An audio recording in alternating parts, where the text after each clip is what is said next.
Good evening. In the world of international espionage and nuclear politics, a single phrase can ignite a crisis. That's what happened when Israeli Prime Minister Benjamin Netanyahu announced his country had interesting intelligence about Iran's highly enriched uranium. The message was clear. Israel is watching, and it may know more than anyone suspects. This wasn't just political theater, it was a calculated move in a high-stakes chess match with the risk of a nuclear-armed Iran and regional war looming. The timing was no accident, coming after mysterious attacks on Iran's nuclear facilities. Netanyahu's words were aimed not just at Iran, but at Washington, Europe, and every nation invested in stopping nuclear proliferation. His claim has pushed the crisis into a new, more dangerous phase, forcing every player to reconsider their next move. To truly understand why 60% uranium enrichment is such a big deal, let's break down the science behind it and see why the world is watching so closely. Natural uranium, as it's found in the Earth, contains mostly uranium-238, which isn't useful for most nuclear reactions. Less than 1% is uranium-235, the isotope that can sustain a nuclear chain reaction, which is essential for both nuclear power and nuclear weapons. Enrichment is the technical process that increases the percentage of U-235 in uranium. This is usually done using high-speed centrifuges, which separate the lighter U-235 atoms from the heavier U-238. The more you enrich, the more concentrated and potentially dangerous the uranium becomes. For civilian nuclear power plants, uranium is typically enriched to just 3 to 5% U-235. At this level, it's only suitable for generating electricity, not for making bombs. For years, Iran insisted that its nuclear program was peaceful, aiming only for this low level of enrichment to fuel its reactors. But when Iran began enriching uranium to 20% and now to 60%, it marked a dramatic escalation. These higher levels are far beyond what's needed for civilian energy and raise serious international concerns. 60% enrichment is a critical threshold.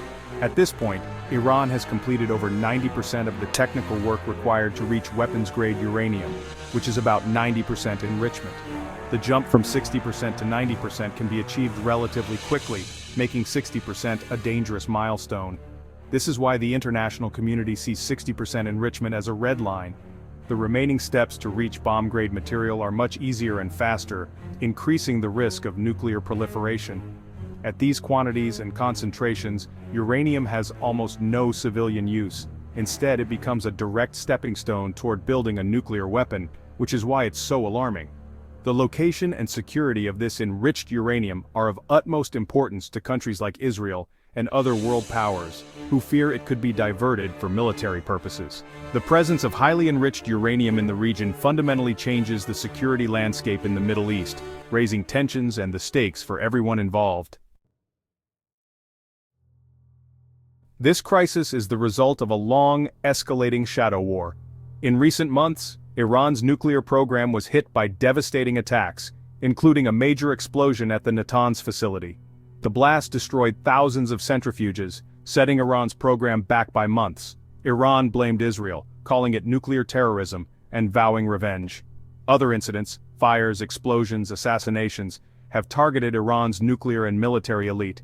Israel hasn't claimed responsibility, but its leaders have vowed to prevent a nuclear Iran by any means. The US has also played a role, from cyber attacks like Stuxnet to sanctions and strikes on Iranian proxies. These attacks may have forced Iran to move its 60% enriched uranium to a new secret location. The strikes slowed Iran's progress but may have scattered the most dangerous material. Now the world is left wondering, where is it? After the Natanz attack, a critical question emerged. Where did Iran move its 60% enriched uranium? Moving such material is a major logistical challenge. It's radioactive and requires specialized handling. When stored at known sites, it's vulnerable to monitoring and potential strikes, but once moved to an undeclared location, it becomes nearly impossible to target. Iran could hide it underground, in disguised buildings, or split it up. This uranium shell game gives Tehran leverage and deters attacks, since a failed strike could trigger war. Netanyahu's claim of interesting intelligence is a direct challenge to this strategy. He's signaling that Israel may have solved the puzzle and found the uranium. Whether true or not, the credibility of this claim is now at the heart of the crisis. Two possibilities drive this unfolding drama, each with profound consequences for the region and the world. The first scenario is that Israel's intelligence is accurate. Mossad has successfully tracked down the new location of Iran's uranium stockpile. This revelation would dramatically shift the balance of power in the ongoing nuclear standoff, giving Israel a significant strategic advantage and sending shockwaves through the international community. In this case, Netanyahu's public announcement serves as a final, unmistakable warning to Iran. "We know your moves, don't take another step toward building a bomb." The message is clear, direct, and intended to halt Iran's progress in its tracks. This revelation puts immense pressure on Israel's Western allies to respond decisively, while also preparing the Israeli public and military for the possibility of direct action. It signals to the world that Israel is ready to act if necessary, and that the stakes have never been higher. The second possibility is that this is a sophisticated bluff. Israel may not actually know the uranium's location, but wants Iran to believe it does. By projecting confidence and certainty, Israel hopes to unsettle Iranian leaders and force them into making a critical mistake. This psychological tactic could push Iran to reveal its hand, make a miscalculation, or even return to the negotiating table under pressure. The uncertainty sown by Israel's announcement could disrupt Iran's strategy and force them to reconsider their next steps. Whether it's a calculated bluff or a genuine threat, the announcement has already disrupted Iran's plans and bought Israel valuable time to prepare its next move. Intelligence in these high-stakes situations is rarely perfect, and making such a public declaration is always a risky gamble. The world is now watching closely, aware that a single misstep could escalate the crisis. For Israel, however, this bold move may be the only way to disrupt Iran's nuclear ambitions without resorting to immediate military action. It's a high-risk strategy, but one that could pay off if it forces Iran to pause or reconsider. One thing is certain: Netanyahu's gambit has fundamentally changed the crisis, forcing all sides, Israel, Iran, and the international community, to reconsider their next move in this dangerous game of brinkmanship. The world's response was swift and divided. In Washington, officials worked to verify Israel's claim, balancing support for an ally with the desire to avoid war. European leaders, architects of the 2015 nuclear deal, urged restraint and a return to diplomacy, fearing escalation. For them, Netanyahu's claim complicates an already fragile situation. Gulf Arab states like Saudi Arabia and the UAE quietly welcomed Israel's tough stance, sharing its fear of a nuclear Iran. They see Iran's regional ambitions as a direct threat. Meanwhile, Russia and China dismissed Israel's claim as provocation, advocating dialogue over confrontation. Their reactions highlight the deep geopolitical divides over Iran's nuclear ambitions. The world remains fractured, with each nation pursuing its own interests. Today, the battle isn't just on the ground, it's online.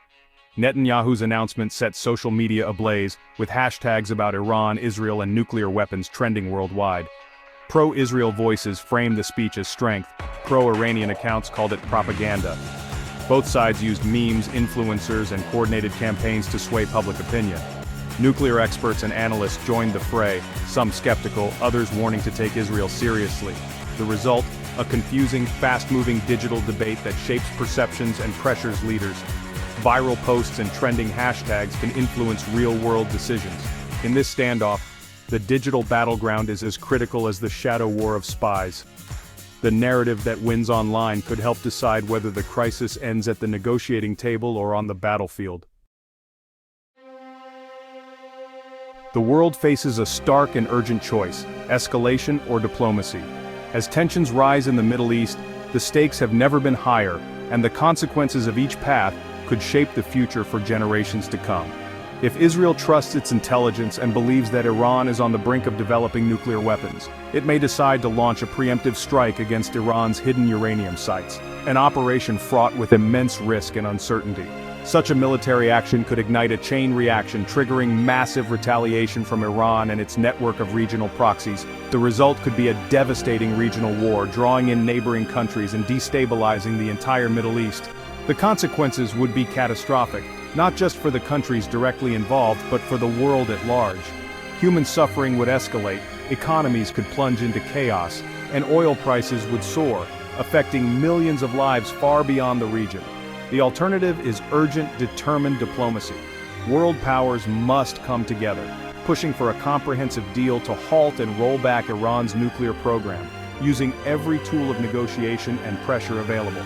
This diplomatic path would require Iran to relinquish its stockpile of 60% enriched uranium and allow full, transparent inspections by international agencies, ensuring that its nuclear activities remain peaceful. Years of deep mistrust and broken promises make this path incredibly difficult. Both sides remember past failures, and skepticism runs high in every negotiation.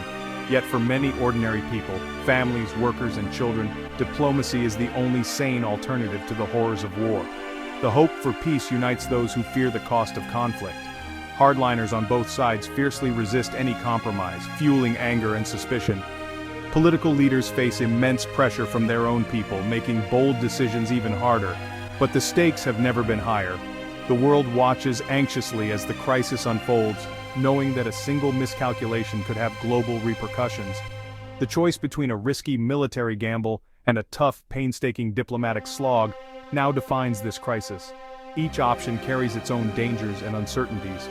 The world stands at a crossroads where exhausted diplomats and determined leaders must weigh the costs of war against the challenges of peace. The international community must decide with urgency and wisdom which path to take, knowing that the fate of millions hangs in the balance. Time is running out. The world must act before events spiral completely out of control and the window for peaceful resolution closes forever. We're left in a moment of profound uncertainty, a tense standoff on the nuclear brink. Israel's claim has raised the stakes, forcing the world to confront the real risk of conflict. Whether Netanyahu's intelligence is real or a bluff, the reaction has exposed deep international fractures. The US walks a tightrope, Europe clings to diplomacy, Gulf states quietly back Israel, and Russia and China support Iran. The coming weeks are critical. Will Iran act rattled, will Israel escalate, or will diplomacy prevail? The risk of miscalculation is immense. A single move could trigger uncontrollable escalation. This crisis is a stark reminder of the dangers of nuclear proliferation and the urgent need for clear communication and de-escalation. For now, the world holds its breath as the clock ticks on Iran's nuclear program.